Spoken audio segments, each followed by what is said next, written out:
Welcome to Music Legends, the stories. Today, we step into the spotlight of the King of Soul, a voice that defined a generation, taken from us just as he was beginning to fly. This is the story of Otis Redding. Before the world knew the King of Soul, before the dock of the bay, there was just a boy with a voice that could move mountains. Imagine a young Otis Redding standing in the heart of rural Georgia, his voice echoing through the rafters of the Vineville Baptist Church. This wasn't just singing, it was survival.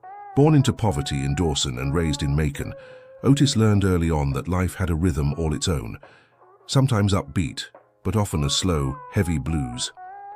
When his father fell ill, 15-year-old Otis stepped away from his school books and into the harsh reality of providing for his family.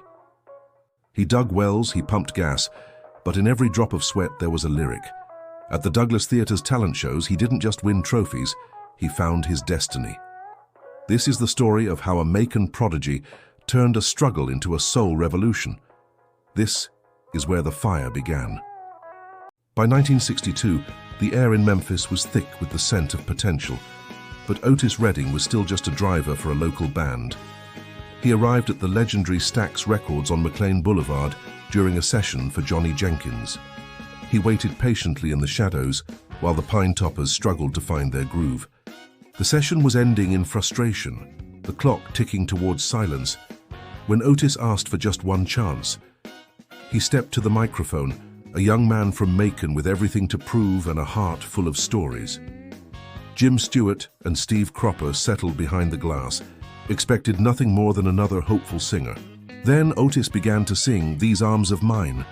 The room didn't just go quiet, it transformed. It wasn't just a ballad, it was an ache, a plea, a raw transmission of human emotion that the Stax crew had never witnessed before. Cropper later said he was hair standing on end impressed. In that single, unplanned moment at the tail end of a recording day, the Memphis sound found its voice. This was the beginning of a relentless ascent. Between the grueling tours and the late-night sessions at the converted movie theater that was Stax, Otis was crafting a new language of soul. He wasn't just singing lyrics, he was punctuating them with grunts, groans, and a rhythmic intensity that commanded attention. Songs like "Pain in My Heart" and "Mr. Pitiful" began to climb the charts, proving that this Macon boy wasn't just a flash in the pan. He was building a kingdom, one soulful note at a time, turning the struggle of his youth into a symphony for the world. The driver had finally taken the wheel, and he was heading straight for history. By 1967, Otis Redding wasn't just a singer. He was a force of nature, standing at the absolute zenith of his creative power. Every step he took onto the stage was a statement. He had become the architect of a new sound, leading a soul revolution. This was a sound that transcended borders and captured the soul of a generation, turning a local hero into a global icon. The Stax Vault Review in Europe was a revelation. In London and Paris, crowds lined the streets just to see the man. The press hailed him as the new King of Soul. The energy in these historic cities was electric, mirroring Otis's own intensity. Backstage, the atmosphere was thick with anticipation. Otis stayed focused, his brow wet with the sweat of a man giving his all. European headlines shouted his name. He was no longer just a star of the R&B charts, he was a worldwide phenomenon. But it was on a rainy night in Monterey where the world truly stood still. The atmosphere was damp, but the music burned. Standing before a sea of thousands, Otis didn't just perform. He reached out and grabbed the spirit of the summer of love. The band, Booker T and the MGs, played with a ferocious rhythm. Together, they bridged the gap between soul and rock audiences. It was the ultimate moment of his universal crossover, a performance that cemented his legacy in the pantheon of music legends. Back in the studio at Stax, he was a master at work, directing every horn blast and every drum beat to absolute perfection. He turned his struggle into a universal language, leaving a mark that would never fade. He was the visionary behind the hits. He was exactly where he was meant to be, in the spotlight, leading a soul revolution. His influence would echo for eternity.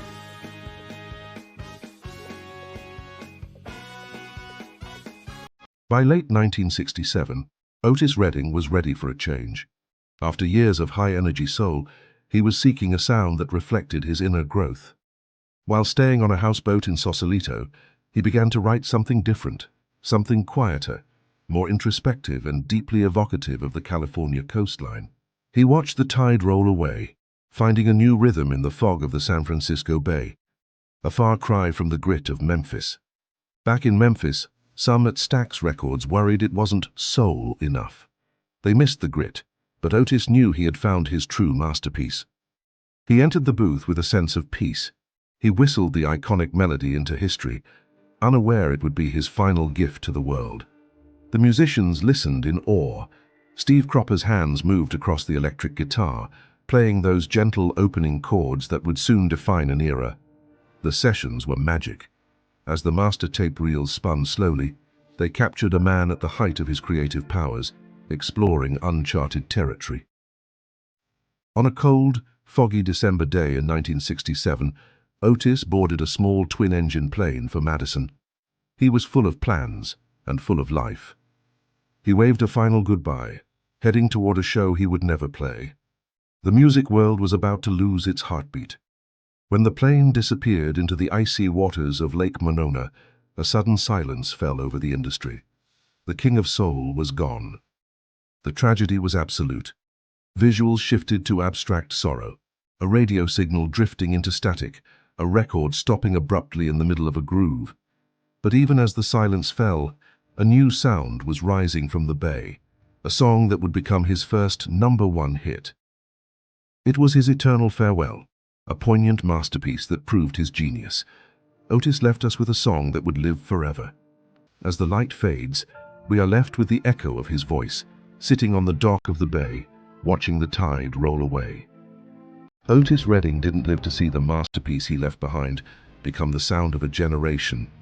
When Sittin' on the Dock of the Bay reached #1 in early 1968, it wasn't just a hit, it was a promise kept. His legacy is etched into a timeless catalogue of music. We remember These Arms of Mine, the song that started it all, the raw power of Pain in My Heart, and the infectious energy of Mr. Pitiful. He taught us the meaning of respect long before it was a global anthem, and made us feel the deep yearning of I've been loving you too long. Who could forget the grit of Satisfaction, the vulnerability of Far, Far, Far, Far, Far, Sad Song, or the pure invitation of Shake? He brought a symphonic soul to Try a Little Tenderness, leading us finally to the eternal peace of Dock of the Bay. From the Rock and Roll Hall of Fame to the countless artists who still find their fire in his grit and grace, Otis never really left us. He remains the King of Soul, the man who taught the world that a song could be a heartbeat. Though his flight was short, his soul continues to soar, forever sitting on the dock, watching the tide roll away. Thanks for joining us in the bar tonight. We hope you enjoyed these stories behind the legends. Otis Redding was more than just a performer. He was the true heartbeat of soul music, even decades later.